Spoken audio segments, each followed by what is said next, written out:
Video number 260, writing in terms of sine or cosine. Here are the three trig, Pythagorean trig identities that we're going to be using and that we have been using over the last two videos.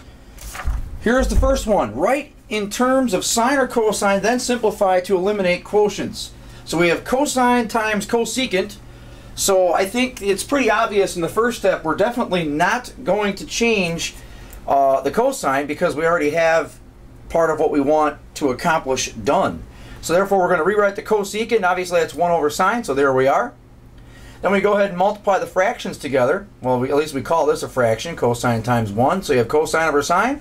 So therefore we have done the first part. We've written this in terms of sine or cosine. Then of course we eliminate the quotients by simply rewriting this as cotangents. This is just a fancy way of writing cotangent.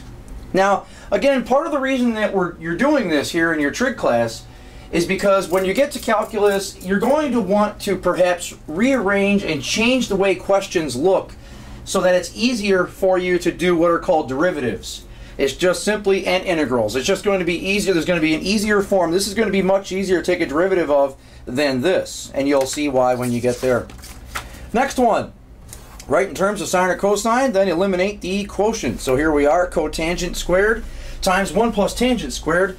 We're going to rewrite, obviously, both of these here because we want sine or cosine. We want sine, basically sine and cosine. So take the cotangent, rewrite it as cosine squared over sine squared. 1 over tangent squared, that's one of your trig identities. Pythagorean trig identities. We go ahead and use secant squared for that.